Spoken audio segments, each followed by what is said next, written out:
Subscribe करें और bell दबाएं ताकि कोई खबर रह न जाए।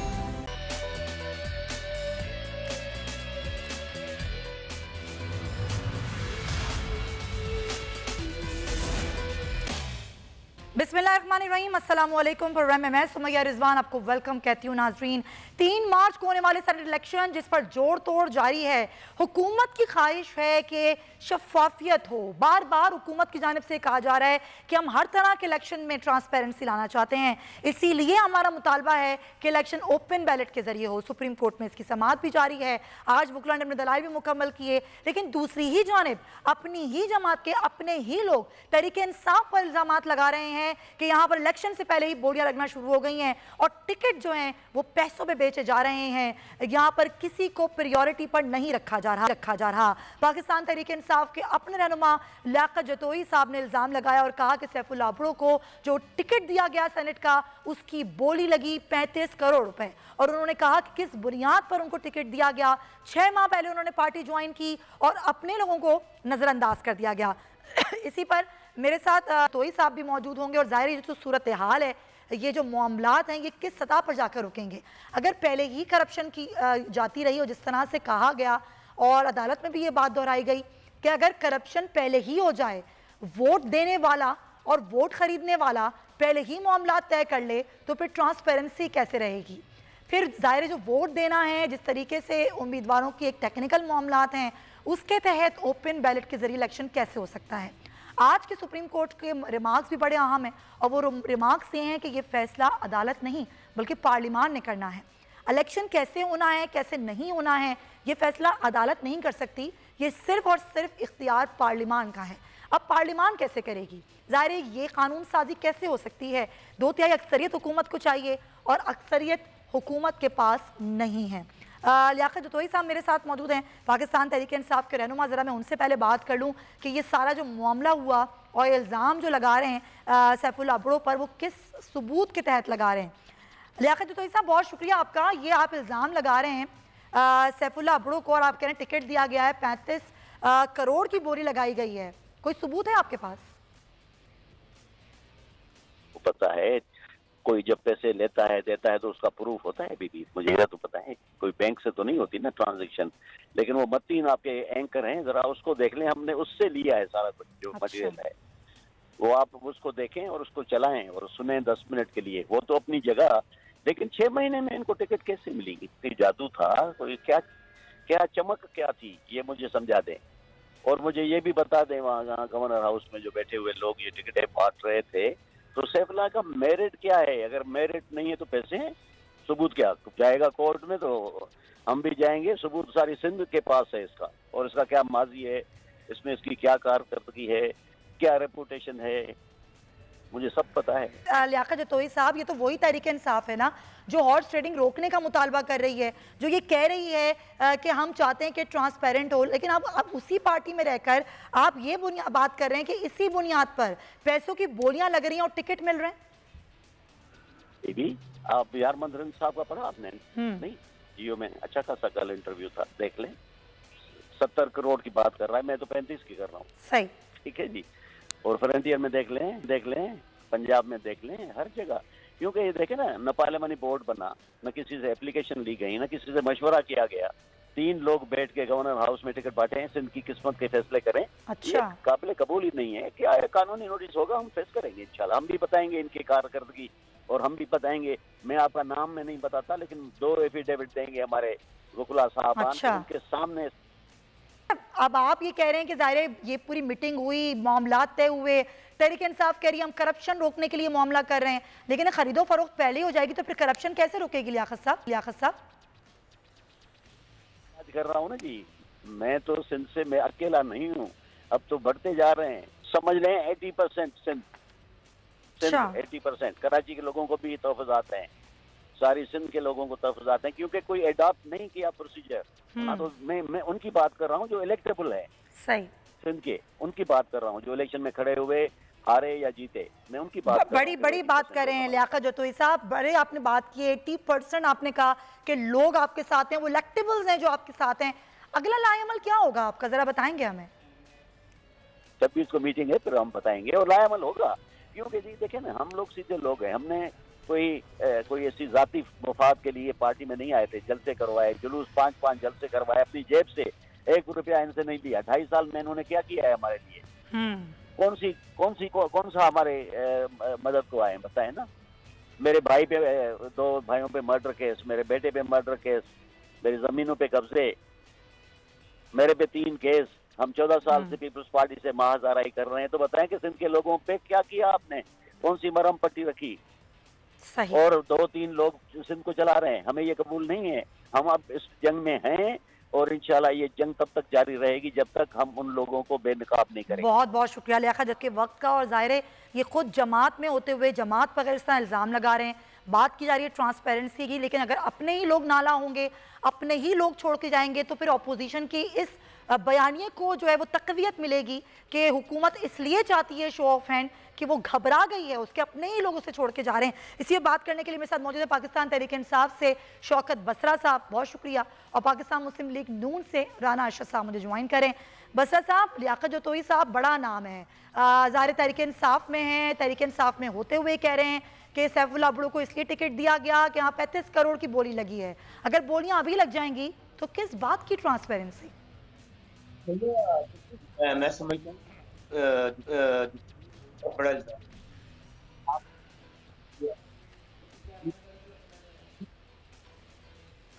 बसरा साहब, मुझे आपकी आवाज़ नहीं आ रही है, आपको रिकनेक्ट करते हैं, आपकी बात बहुत इंपॉर्टेंट है। अच्छा राना अरशद साहब, ज़ाहिर है आज मरियम नवाज साहिबा ने भी ये कहा कि ये तो पार्लियामान में होने वाले, खुद सुप्रीम कोर्ट के रिमार्क्स भी यही कह रहे हैं कि ये काम हमारा नहीं है, ये इख्तियार सिर्फ पार्लियामान का है। अब पार्लियामान में ज़ाहिर है इनके पास नहीं है 2/3 अक्सरियत, जो भी साथ देना है वो आपने नहीं देना है, टाइम भी बड़ा कम रह गया है। अगर हुकूमत जैसे लग रहा है कि नहीं होगी कामयाब इसमें और शो ऑफ हैंड के जरिए नहीं होता, वही सीक्रेट बैलेट जो तरीक़ेकार है उससे होता है, और बाद में सूरत हाल वो नहीं होती जो आप लोग समझ रहे हैं या पीपल्स पार्टी या PDM की सारी जमातें समझ रही हैं, फिर कहीं ये तो नहीं होगा कि कहा जाए कि ये हॉर्स ट्रेडिंग से हुआ, खरीदे वोट, अपने इधर से लोगों को पकड़ा उधर से लोगों को पकड़ा, ये इल्ज़ाम आप लोग तो नहीं लगाएंगे ना? जी बिस्मिल्लाहिर्रहमानिर्रहीम। समीर रज़वान साहब, मैं आपका शुक्रिया अदा करता हूं और आपकी फ़हम फ़रासत बड़ा मैं समझता हूँ वैलिड पॉइंट आपने रेज़ किया है।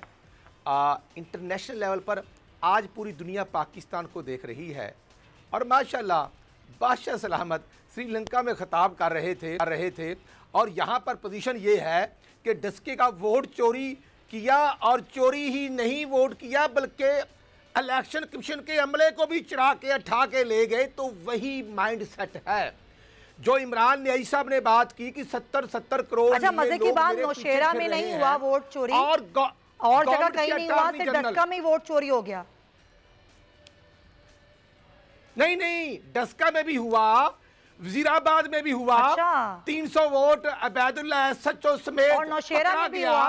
और उसके बाद आप देखें कि मानसरा में हमारा कैंडिडेट कोई 10-12 हज़ार की वोटों की लीड से जीत रहा था। वहां पर भी सूबाई गवर्नमेंट और मरकजी गवर्नमेंट ने अपना रंग दिखाया। जी तो साहब ने की है, यही बात हम करते थे, यही बात मियां नवाज शरीफ करते थे, यही शहबाज शरीफ और मरियम बीबी ने आज बात की है। सुप्रीम कोर्ट के जजेस ने कैसे रोकें इस करप्शन को दिए हैं, ये मामलात रोकें कैसे, आप बताएं मुझे क्या तरीका? Corruption okay agreed, okay. Corruption जो है वो तो 2018 के मार्च के इलेक्शन में भी सरेआम हुई खैबर पख्तूनख्वा में, और माशाअल्लाह इमरान नियाज़ी साहब ने खुद कहा कि 5-5 करोड़ में उनके MPs बिक गए और 20 लोग बिक गए। इशू ये है, वो वीडियोस बनी उस वक्त कुछ 14-15 वीडियोस थी, आज ओपन की जाती हैं और जो वीडियो में लेन देन करने वाला उसको वजीर कानून बनाया गया। और जब 2 दिन पहले इमरान खान साहब पेशावर जाते हैं तो समिया साहब आप खुद देखें 20 के करीब MNAs MPs sitting minister meeting में नहीं आए। तो ये अदम इत्माद वो है जो उनके MPs MNA ने उन पर कर दिया है। और जो बात लियाकत जतोई ने किया है कि सैफुल्लाह अब्रो कौन है और 6 मंथ में उसका मेरिट क्या है, यही बात हम करते थे और खान साहब का बयानिया एक्सपोज हो गया है। ये माफियाज हैं और ये ये माफिया सिर्फ तहरीक इंसाफ नहीं है क्या? मैं बात करती हूँ बसरा साहब रिकनेक्ट हो गए। बसरा साहब, ये माफियाज जिनकी बात वज़ीर आज़म हमेशा करते रहे, क्या ये आप में ही, आपकी ही जमात में घुस कर बैठ गए कि सारी तोपों का रुख अब तहरीक इंसाफ की तरफ ही होता जा रहा है? सुमैया, पहली बात तो ये है कि लियाकत जितोई साहब चले गए, बहुत बेहतर होता अगर वो आप इंटरव्यू में आपके साथ रहते। आपने बार बार उनसे कहा कि आपके पास कोई सबूत है तो आप हमें दीजिए। उन्होंने कहा मेरे पास सबूत है, मैं अदालत में पेश करूंगा। सुनिए, अदालत में भी दें और फौरी तौर पे मीडिया को भी दें, क्योंकि उन्होंने बात मीडिया पे की है तो मीडिया को उनको सबूत देना चाहिए। ठीक है। और दूसरी बात यह है कि हमारी जो डिसिप्लिन कमेटी है उन्होंने उसको नोटिस दे दिया उनको, जी बिल्कुल, और उनसे 7 दिन के अंदर जवाब मांगा है। सही है। अगर इनका जवाब तसल्ली बख्श ना हुआ तो उनके खिलाफ कार्रवाई होगी। और दूसरी बात, जो सैफुल्लाह उबरो हैं उन्होंने अदालत में केस दायर कर दिया, उसका नोटिस मैंने भी देख लिया है, और उन्होंने 2 अरब भर जाने का दावा उन पर किया है। वो सब कुछ तो हो गया ना सर, सवाल मेरा ये है ही नहीं।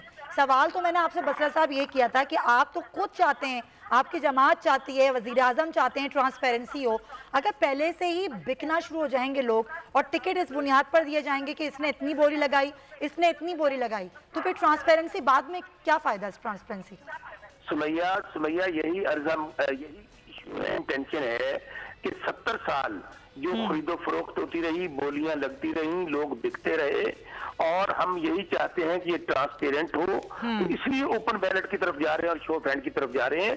जहां तक यही तो हमारे खदशात हैं कि लोग बिकते हैं, और मैं खास तौर पे मैं समझता हूँ प्राइम मिनिस्टर इमरान खान और तहरीक इंसाफ का तो नारा यही है कि ये जो खरीदो फरोख्त होती है, ये जो गंद है पाकिस्तान की सियासत में, जिसका आगाज अरशद भाई मेरे बैठे हैं, जिनके लीडरान ने छांगा मांगा से किया, ब्रीफ किस्म की सियासत से किया, लेकिन मामलात को ठीक करने के लिए टाइम भी दरकार होता है। बस साहब पॉइंट टेकन, वो टाइम जो कम रखा, ये मामला जब शुरू किए गए, जब तारीख जो थी सेनेट इलेक्शन की वो सर पर आ गई है।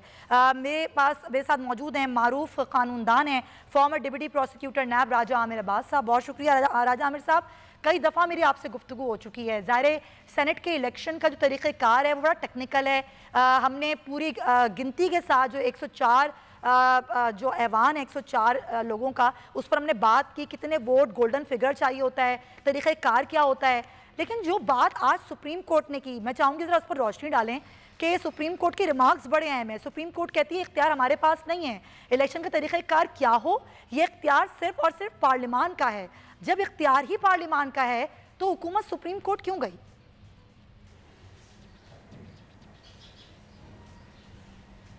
देखिए, बड़ा क्लियर है, आर्टिकल 226 है आइन में।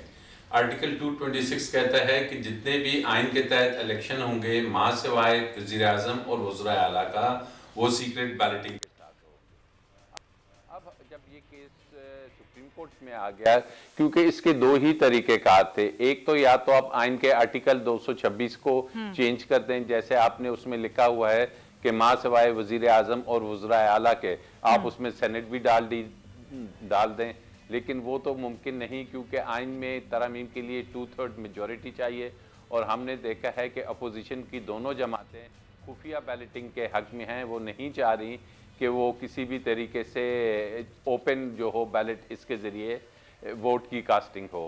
तो ऐसी सूरत हाल में मेरे ख्याल में इनके पास एक ही रास्ता था कि ये आइन की तशरीह के लिए या ओपिनियन 186 में सुप्रीम कोर्ट को सिर्फ इतना इख्तियार है कि वो अपनी एक ओपिनियन दे सकते हैं कि आया जो सेनेट के इलेक्शन हैं वो बाकी इलेक्शंस की तरह आईने एक कॉन्स्टिट्यूशनल इलेक्शंस हैं, अंडर द कॉन्स्टिट्यूशन हैं। और एक और बात दौरान समाज जो उभर के आई है वो ये आई है कि सेनेट के इलेक्शन आईने पाकिस्तान के आर्टिकल 51 के तहत होते हैं, और आर्टिकल 51 कहता है कि the elections of the senate shall be on proportional representation. अब आया कि उसमें जो प्रोपोर्शनल रिप्रेजेंटेशन है उसको मद्देनजर रखा जाएगा, या एक जो पार्टी का रुकन है उसको ये इख्तियार हासिल है कि वो जिसको मर्जी वोट दी जाए। तो इस और नंबर यही सवाल बड़ा अहम है, और इसी आपके इस पॉइंट से मैं आपसे मजीद भी बात करूंगी। मैं चाहूंगी हमारे साथ रहिए।